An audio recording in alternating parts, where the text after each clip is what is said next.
We're here in Tel Aviv. Bibi Netanyahu is my guest.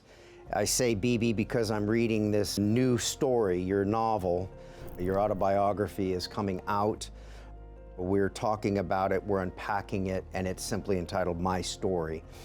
When I say to you, the saints and the sinners, what am I saying when I say the saints and the sinners? Well, that was a sort of a joke that I used to say. I said, Jerusalem is for the saints, Tel Aviv is the sinners, but you know, people travel back and forth, so you can be both. Yeah. You know, Tel Aviv is a magnificent international city now.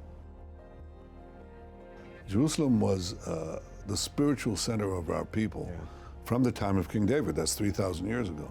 So nothing compares with the emotional impact of Jerusalem. I wasn't born in Jerusalem, I was born in Tel Aviv, but on day 2, my mother brought me to Jerusalem, so I grew up there.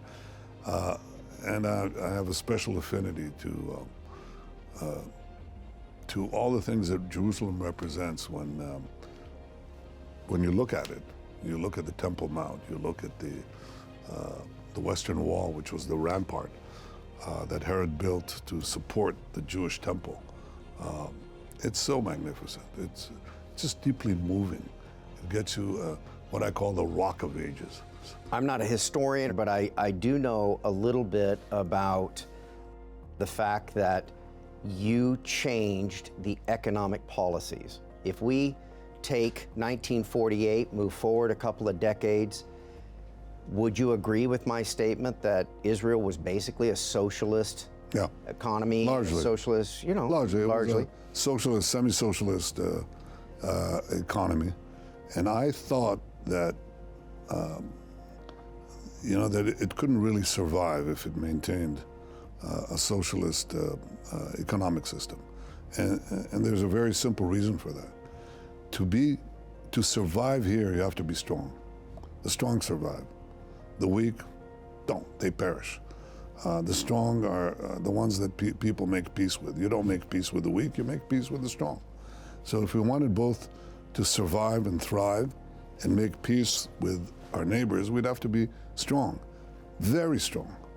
And I had a view of how to make Israel strong, which was very different from most of my colleagues in Israel's political world. My view was that the only way to make it strong was to shift it from a socialist economy to a free market economy. There you go. Wow. And that was very difficult to accomplish. I did that both as prime minister when I was elected first time in '96, and then when I became finance minister in 2003, in the midst of a great economic crisis. This is the one place where I did borrow something from Clinton, where he said, don't let a good crisis go to waste. Never waste a good crisis. Well, we had a great economic crisis, and I put in dozens of free market reforms, dozens. They catapulted Israel's economy because there's so much genius here, so much innovation, so much creativity. But it doesn't help if you have to pay a 65% marginal tax. Everybody leaves. All the creative people go to Palo Alto. Now Palo Alto is coming here. Yeah. Now everybody is coming here because we've liberated the economy, and you can see that in the skyline of Tel Aviv. You can take a photo when you leave. We had one high-rise building in Tel Aviv when I came here first as prime minister. It was in the south, and another, the stock exchange, here in the north.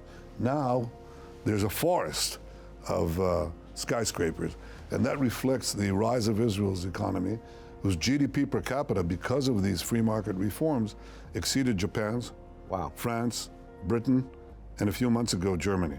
My goodness. So, you know, it's just going up. But the interesting thing is, we also have the second largest concentration of billionaires per capita in the world. Number one was Hong Kong. I don't think that's going to last very long. So Israel went from being a socialist economy to one of the most robust, innovative, high-tech economies, but it had to go through free markets, because without that, it doesn't happen. And the other interesting thing is that inequality, you'd think inequality would go up. The rich get richer, the poor get poorer. No, not in Israel. The poor got richer, faster than the rich got rich, because we brought inequality down to its lowest level in 20 years. How did that happen? Because I encourage people to leave welfare and go to work. And guess what? When they work, in a thriving economy, they earn a lot more than they'd get from their welfare checks. Right. So we actually brought down inequality and brought up personal income, and we're one of the few countries in the world to have that happen. Your financial reforms that in essence created an environment for international investment, for these types of things. Our organization, Trinity Broadcasting, is building a 300-room hotel in the Galilee, Good for you. right up at Capernaum. It was a project that you actually... I launched, I remember. You pitched it to my father. Right. And it bounced around with Actually, I remember it. Okay. So, well, because I thought that you should have the ability to fly in your constituents and your viewers to Israel, go directly to the Sea of Galilee. Capernaum is where Jesus preached for 3 years. 3 years. You see there the synagogue in which he preached. That's the actual synagogue. You're not saying, well, sort of, he was roughly here. No, he was on that spot. Yes. Exactly on that spot. And it's, it's a scene of one of the greatest spiritual adventures of humanity. It's an extraordinary place on the Sea of Galilee. I didn't enjoy that much support when I took over, and the Israeli press, I'm talking from the Israeli press, it's largely left-leaning. And my evangelical friends used to joke that the press is so bad that here's what happened when I went to the Sea of Galilee. I actually took my 2 little boys with my wife, Sarah, to spend a weekend on the Sea of Galilee. And I waded into the water with them, and guess what happened? Netanyahu walked on water. And the next day, the Israeli press, so say my evangelical friends, covered this singular event with banner headlines: Netanyahu can't swim. So we didn't have such good press, but we turned the country around, made it a very strong country. And the reason I said that we had to turn it to free markets, we had to, because we needed the robust economy to finance our military needs against the new power that sought to wipe the Jews off the face of the earth, and that power is Iran. So I've devoted my time, and I describe this in the book at length, how I had to shift the common narrative that said, oh, you've got to have peace with the Palestinians, that's the only way you'll get peace with the Arab world, and that's the only way you'll be able to fight Iran. And I said, no, you're not going to get peace with the Palestinians because the Palestinians don't want peace. They don't want a state next to Israel. They want a state instead of Israel. So if you keep waiting for them, we'll wait and wait and wait. And in fact, that's what we were doing. For 25 years, a quarter of a century, we were waiting for the Palestinians who wanted to destroy us to agree that they would have peace with us, or that we would have peace with the Arab countries. I said, peace does not go through the Palestinians. It goes around the Palestinians. And I couldn't persuade successive American presidents, Clinton, Obama, and initially even Trump, that we had here a new path. A new path, because Israel was so strong now, economically, technologically, militarily, in terms of intelligence, that the Arab countries realized that to protect themselves against Iran, they needed a partnership with Israel. And that we could have a double whammy. We could both confront Iran or roll back Iran and have peace with Arab states. Couldn't get that through with Clinton, couldn't get it through with Obama, for sure, okay? As he wanted a pact with Iran. But I did try to get it with President Trump. Yeah. And on my first meeting with him in Washington, I described this in the book, I said, Mr. President, Donald, you should take now an aircraft carrier to the Red Sea, and you should invite the leaders of Saudi Arabia, United Arab Emirates, obviously President Sisi of Egypt and King Hussein of Jordan, but others. I'm telling you, there are 4 peace treaties waiting to be had, to be plucked like a ripe plum. And invite me, and we'll have a shipboard meeting to discuss a common security strategy against Iran. But I'm telling you, it will produce 4 peace treaties like that. Well, it took a while, a few years, actually towards the last year of his presidency, to realize that the Palestinian route is not going to go anywhere for the reasons I described, but this is going to go. And so we ended up, in a matter of a few weeks, signing 4 peace agreements and normalization agreements with 4 Arab countries. 4 Arab countries: United Arab Emirates, Bahrain, Morocco, and Sudan. Okay? So we did in a few weeks what it took a quarter of a century. We couldn't get anywhere because it was a different direction. And my thesis was very simple. You know, you don't get peace from giving up vital territories that are the heart of your homeland. You get peace through strength. Yeah. And because Israel is becoming so strong, you could get the Arab countries to come, and they did. That began to change the history of the Middle East, but it also enabled us to focus my attention at least, at blocking Iran's nuclear program, which we did. I don't describe everything that we did. I describe some of the things that we did to hold back Iran, which is still an ongoing challenge. Last time we actually physically saw each other, we were in Jerusalem at the TBN studios, and you were being interviewed by David Friedman on a series of documentaries that he and I executive produced on the Abraham Accords. And we interviewed, you know, in essence, every player that was really the main, you know, strategic piece. And it felt like what I learned as a non-political person is that the world had been trying to gain peace for 30 years, and we're crashing into the same brick wall. Yeah. And at some point, you informed us we could simply step around the wall, and it was like, what in the world? I mean, it was really a monumental time for the Middle East. Distinguished guests, Air Force One has just landed in Israel. This was a historic flight. You just flew from Riyadh to Tel Aviv. I hope that one day an Israeli prime minister will be able to fly from Tel Aviv to Riyadh. Israel is a global technological power.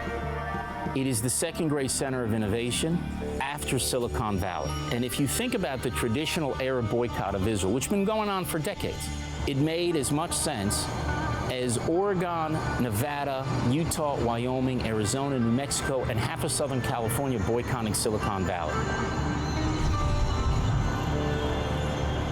So to the extent that you have leaders in the Arab world who are thinking about the security of their country, the prosperity of their country, a partnership with Israel is critical.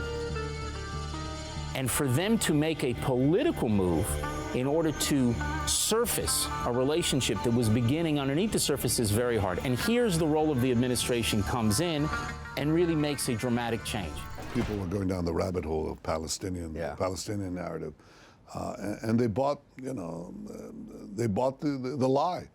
The Palestinians just want to make peace with us and, you know, just move the border right to the outskirts of Tel Aviv, shut your eyes and hope for the best. And, you know, been there, done that. We gave up Gaza, and, you know, the Islamists move in and they rocket Israel with thousands of rockets. We went out of Lebanon, and the Islamists called Hezbollah came in and they fire thousands of rockets. Now they say, make your country 10 miles wide, give them the hills above Tel Aviv and around Jerusalem, and hope for the best. We don't do that. I think we've shifted the view, but we have now a common challenge and a common opportunity. And I talk about that at great length in the book. I think we have to at once stop Iran's nuclear program, and at the same time expand the peace and expand the unbelievable technological potential to better the lives of not only the people of Israel, we're doing that already, but of people in the Middle East and the world. I think they're related, because you don't want Iran to have nuclear weapons. You don't want Iran to have nuclear weapons because Iran says you're the great Satan and we're just the little Satan in their way to get you. Yeah. And if Iran develops ballistic missiles, they could reach any American city with nuclear-tipped warheads. Do you want that? No, I don't think you do. So when we are fighting, and when I've been leading the fight against the nuclearization of Iran, I'm doing it obviously to protect the future of my country, and not to allow these Ayatollahs to end this extraordinary journey of my people for the last 4,000 years. But it's also to protect our common civilization against a credible threat. That's task number one. Task number two is the future is here, we're holding it. There is so much genius, so much brilliance in Israel, in life sciences, in digital developments, in agriculture, in crazy things that are unimaginable, that make life better, make life longer, cleaner, healthier, that we can partake with all our neighbors and with the entire world. And this is the story of Israel. I think it's a parable, as I say it, a parable of hope. Beautiful. It's a parable of hope, you know?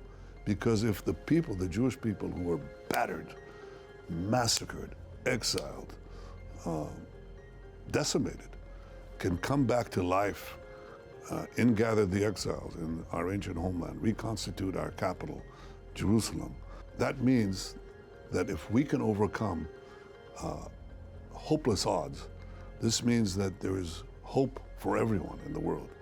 And I think that's what Israel truly represents. It represents the triumph of faith and hope over despair and hopelessness. At TBN, our mission is to use every available means to reach as many individuals and families as possible with the life-changing gospel of Jesus Christ. Thank you for helping make the gospel of grace go around the world. Without you, we couldn't do it. God bless you.